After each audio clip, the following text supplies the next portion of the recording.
Okay, welcome back to the show, everyone. Today, we are going to talk about technology. The reality is labor is going up, costs are going up. How do we save money at the pizzeria? And the reality is one way to do that is adapting to this tech. And I have with me today, Al, the Pizza Buddha, a pizza consultant who is super knowledgeable about that. And we're going to get into it. Al, welcome to the show. How are you doing? I'm doing good. Aloha. Aloha. Yeah. You know how we do this. There is no right or wrong answer. First question, what's good dough? You know, I've been just recently moved out to Hawaii, back to Kauai, actually, in January from San Francisco. Is that where you're from originally? Yeah, I lived in Oahu about 7 years ago when I had my own pizza places out there. So I spent a majority of time out there, close to 14 years in Oahu. And so I'm back. I'm in Kauai this time, which is way more of an island, way harder to get ingredients. Oh, dear. Double the price of everything. You know the deal. So it's good to come back here. I'm closer to my kids who live here in Hawaii, which is exciting for me. And I'm glad to be out here. You're opening up a pizzeria over there, or you just opened one up, right? How's it been? You know, I'm working with Wiki Pizza out here in Kauai in the Princeville on the North Shore. It's been amazing. It's kind of a crazy way that we did this. And, you know, later when we get into this is how do we open the new kind of pizzerias is kind of the vibe. And this is an interesting one where there is no storefront. There is no dining room. And it is like almost as if picture yourself in Brooklyn looking for Roberta's Pizza, trying to find that door is kind of how you're picking up your pizza here in Kauai. So being able to pull off two different styles, utilizing super good equipment, it's been exciting. You've just opened this pizzeria and you're talking about incorporating technology. Let's first stick with the dough press because not a lot of pizzerias are using that. There's a lot of stigma behind it. Part of it is like, oh, the dough kind of gets dried out, or, oh, it's not my hands. But you talked about like some of the benefits of the consistency, you know, having someone be able to do a bunch of them without that many people. Are there any other benefits or downsides? And do you recommend it ultimately for all pizzerias? No, it's not definitely something I recommend for all pizzerias. It's really, what are you trying to achieve? And that's really what is the challenge, right? If you got guys and the labor is good and you got a team that can push out pizzas into the best stretchers, you don't need a pizza press. So who is the pizza press ideally for then? A new operator, someone who's got high labor. You know, that's where I really learned how to use a press, is being in San Francisco for 6 years where labor is ridiculously expensive. And to get employees out there is really challenging. So, you know, to open places and have a lot of staff in there, we were like, all right, how do we replicate these crusts? And Acre did an amazing job doing it. There is a challenge where it does dry out the dough, but through knowing dough, right, and baker's percentages, okay, it gets dry. Let's add a little bit more water to the dough. Let's go backwards now. And that's where a lot of people I've talked to recently are nervous. They don't want to change. But there's always R&D, so you can start smaller batches, try it, and then see what happens. Let's stick with the dough press a little bit longer, only because I'm familiar with it. My old pizzeria had it when I was working there. You showed me the one at Acre. But I really want to tackle this idea of like labor, right? And how some people could benefit from it, because sometimes we look at a dough press and think, oh, I don't want to pay that much money for a dough press. Can you just clarify how much it costs to get one of those? There's two types of sheeter or presses out there. There's sheeters, presses. Sheeters, which we've seen in the pizza industry for years. It's traditionally, you know, the old school ones are the double pass rolling ones for Chicago Cracker. But your Somerset ones, the CDR 400s, those will run you about $4,000 or $5,000. But the difference with that is that does not apply heat, and it's normally a double pass. DiMaggio's Pizza in Fairfield, Illinois, does a ton of pizzas through this thing. And he asked me that, hey, do I need to get one of these presses? Well, you don't want to apply the heat because in his operation, he actually slacks a lot of his crusts. So they have such a busy dinner rush in there. They've got all of the crusts laid out on parchment boards, proofing even more, which is the benefit of using a Somerset cold sheeter versus the Capone hot press. It's one of those presses to where you have to have your dough fully fermented. Temperature is absolutely adamantly important in that dough, that you have that dough tempered right down to where, you know, a lot of new places I'm doing now, incorporating proofer retarders into those places to where you're able to hold internal temperature. We can get into that later. having that consistent dough, high hydration, it's been that challenge now of, where you touch on the labor. This is always how do you get it out of the tray? How do you create that a lot of guys I deal with, I don't want to deal with hydration doughs. None of my guys are going to be able to deal with that. I can do that, but none of my guys can. Well, you can still do that, and if you're tempering right, these presses help with that. And that's where Acre really gained he wanted to create an artisanal coal-fired inspired pizza. He wanted to see blistering a little bit. He wanted that high hydration, huge open cells, and a nice thin base at the bottom, which the pizza form does quick. Why it's good to apply heat is when you use that high hydration dough, you need to have something that gives you the ability to grab it and hold it again when you transfer it onto the peel. So the science behind that, where you have top and bottom temperature control on this press and the dwell time. So when those presses, I have a reel on my Instagram where you see it in slow-mo. What that is actually 1 to 2/10 of a second where those platens come together and press out that dough immediately. When you drop the dough in there, you close the cage, boom, the press pops it down, opens it up, it applies the heat, you spin it, and you're on the peel. The gain of labor for that is now you don't have two guys on the pizza stretching station.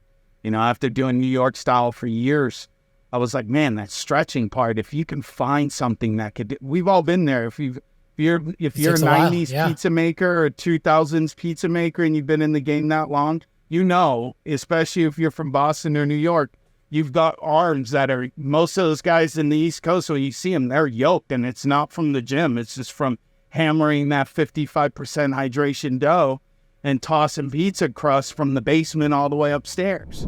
Are you looking to make the most delicious pizza? Well, listen up, because I have an important message for you. A lot of pizza makers are using the wrong type of olive oil for their dough. Let me explain. Using commodity olive oil can have a detriment to your pizza, and I'm talking about a huge one. Whether it's rancidity or a nasty smell, you don't want that on your masterpiece. Say goodbye to commodity oil and say hello to Cordo olive oil. Cordo olive oil is the ultimate choice for pizza makers like us. Why? Because they use quality olives, they harvest it at their peak, and they store it securely so that when you purchase the olive oil, it is fresh. Cordo olive oil is the ultimate choice for pizza makers like us because they pick their olives at their peak, they harvest it, and they secure it in a safe way. That way, it's ready for you when you make your purchase. The choice is yours. Do you want an explosion of flavor, or do you want that nasty, bitter taste on top of your pizza or in your dough? Anytime you need some Cordo olive oil, use the link in the show notes or DM me and I'll send you that link personally. I appreciate you for supporting me and my show sponsors. The dough press argument for not getting one, it's not so much hydration or ability or know-how, but why don't people just invest in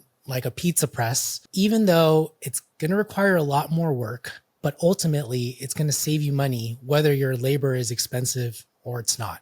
Yeah, I've got a couple out there where they went in there, they used them, awesome. And then all of a sudden they stopped using it. Why'd they stop using it? One night the press started sticking. If anyone out there's used one of the Capone pizza forms, you've understood what it's like to put a dough in there when it wasn't heated properly, or you didn't season the platens properly when you start. The entire crust literally welds to these platens, and it's an absolute nightmare to clean it up. You know the game. That's been one of the things I provide when I put these things in, and I've been telling a lot of guys when I sell equipment, there's guys that sell equipment. Here's the equipment, I'm going to unload it, install it. I can sell the equipment, but I'm also coming in there going, hey, here's what happens when the press gets fucked up, and you're like, how do I get this crust out of here?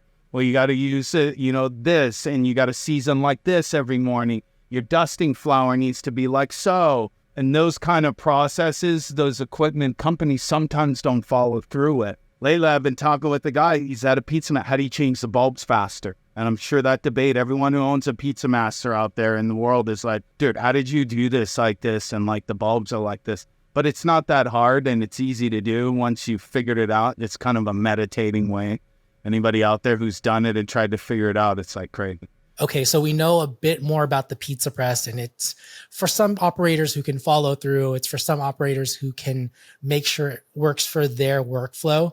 I guess for the people who are looking to you right now in this episode and say, Al, I want to save the most amount of money in my existing pizzeria, what piece of equipment should I get? And I'm talking like, this is for the general public. It doesn't have to be super specific, but like if you had to get one piece of equipment tomorrow, what would you grab? Dough dividers are so hot right now. Everything is dough, dough, dough. You bring up the press right now, and the press saving labor on the pickup on the hotline. A lot of guys that I know that don't want to do it, their front of house faces the front. They don't want that machine sitting in there. So where I've been doing a lot of work lately is in the dough production, and the dough dividers are huge savers. I mean, don't buy the round. A lot of guys make the mistake, buy the rounder first. The biggest challenge is dividing the dough fast. And these dividers, hydraulic dividers I've been pushing for Jack, are amazing machines. They're super low maintenance. They divide the dough as quick as the dough press presses them, and the sizing doesn't matter. You know, you can put in different size dough and spit out different hydrations, and it's one of those things where cutting dough and doing those, you know, putting all those pieces together is also one of those things that the pizzeria of the future, they invest in that right off the get-go, and they don't got to worry about that labor later on of why in the P&L, hey, why is the dough guy taking so much time to divide the dough downstairs? How many can these dough dividers cut up at once? And like, what's the cap for the dough weight? You know, the dough dividers do anything from 2 ounces to 32 ounces, but there's also these specific ones from Jack. You see them a lot in bread production. This machine, it's been around forever. And if you know Jack, they're famous for their bread slices, which are in all the Whole Foodses. The way it works is it's got Teflon coated plates in there. You take your dough out of the mixer, you're cutting it, you're weighing your chunks of dough straight out of the mixer into totes. You're relaxing in the totes all your different weights. And then when you're ready to divide it after you've cleaned your mixer, you just drop them in there, lift the divider. You're doing 20 portions in less than 3 seconds at a time. And you pull these things off of there, and you're either hand shaping them quickly because it's one square and it's rectangle, or you're dropping it in around it. First question. How do you feel about, I don't know if you've seen this, but Moto Pizzeria, they're investing in this like fully automated pizza line where it just seems like the dough is pressed out by a machine. It goes on a conveyor belt, gets topped. They slice the pepperoni, goes on a conveyor belt, cheese, bake, everything. Have you tried playing with those products? And do you think it's the future? And do you think it's going to be the biggest cost saver of them all? What do you think? Over the years, I've had these guys reach out to me, and they're dying to hire guys like us. You know, it's like, because we've got that grid of understanding, especially coming from Zoom. These machines that are coming out there, and I just came back from the National Restaurant Show, they had them there. They are the future. And is it investing the money? Yes, it's one of the things is it's not really an investment these days. You know, at the National Restaurant Show, I was kind of interested looking at those robots that run the food to the table. One of the restaurants I run here, running food to the table, finding food runners out here is a nightmare. So I was looking at those robots that bring the food, and I was like, laughing about the reels that you see them spilling the drinks, but they actually are paying you, you know, it's like renting a car. It's like leasing a car or doing something with Uber, because they're all also tech companies that are funded. They just want to get the tech out there. So I'm not against it because I love progress, right? I love the future. I love to see people getting into it. If it works and it could do it, you know, being in a line where, you know, I'm not going to, you know, trash talk it, but it was like when we were trying to figure that tech out in my last job in Silicon Valley, it was like, oh my gosh, if I could just make these by hand right now, I'd be done with 100 of them right now, you know. But I'm not going to knock it because that tech moves so fast, and we have self-driving cars now. You know, I just met up with my brother, and he lives in Arizona. It's like the Waymo cars don't have humans in. So it's like that's there and it's working. So this is not old stuff, right? We've been making frozen pizzas forever. All these companies have done is just make smaller units of these lines. Yeah, that's exactly what the person from Stellar Pizza was saying, is that machines have been making these pizzas for a long time. They just figured out how to Gemini makes look up Gemini baking equipment, and they make pizza lines that'll blow your freaking mind. I mean, these things are slicing pepperonis like ninja samurais. It's wild. And that tech, it's, you know, and where I love that thought while you're on that real quick is like, think about that. If you take that piece of equipment and you're in a high traffic environment and you're designing the pizzeria of the future, where I did Joyride in San Francisco, the whole thing about Joyride San Francisco is using ventless ovens and giving them the theater that you were getting at a Quiznos or Subway. Quiznos and Subway's been doing it for years. It's not like I created something new in there. It's like, we're doing what you do to make a Subway sandwich, just making pizzas here. And what a better look than seeing that than, the bread coming from Subway. So if you can put a machine like the Costco machine that sauces, you're creating a theater, you're creating engagement. And where the tech is now, where I'll talk, right now is the future of the pizzeria, social media, Instagram, Reels. That is it right now. That is so hot. And to get pizzerias out there, it's where you're getting following. And I just talked to a buddy. It's not only food, it's even cars. It's something as crazy as that. This market is growing. While we're on the topic of Joyride, we probably won't be able to talk about it too much, but I did go visit it after our last conversation. And I will say I did enjoy the humanless process of ordering a pizza, right? There were a lot of machines. It was easy. It was quick. It was simple. The platform was beautiful. I'm a fan. But I guess the question is, and the final question that I wanted to ask you is like, do we lose the soul of pizza? Because pizza guys like you and me, we love saying things like hashtag these hands, hashtag it's my art, it's my passion, and all of that stuff. And so are we losing that connection to food if we're looking to save on labor? Can we still put out a beautiful product that is a piece of us on a plate using machinery?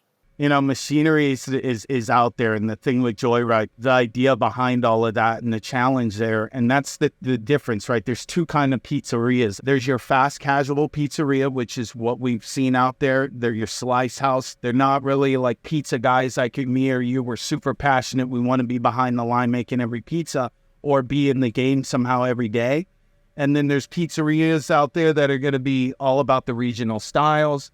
I'm interested in trying something different. Why that worked so well at Joyride, they focused on 6 pizzas, no different styles, no customization, a very simple model, simple menu, and just the theater of people seeing them grading the Parmigiano Reggiano on a Detroit pizza. It worked. And it was a pandemic-grown concept that I think will make it into the future.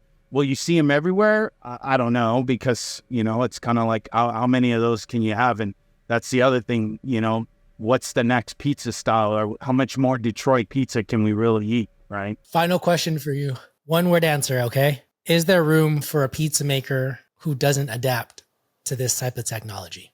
Yes or no? Yes. Ladies and gentlemen, thank you for tuning into part 1 of the episode with Al, the Pizza Buddha. In part 2, we're going to be talking about how you start a pizzeria in 2024, because this is one of Al's specialty. Please tune in to that segment. Al, I appreciate you for being on, man. Thanks, man. Well, there you have it.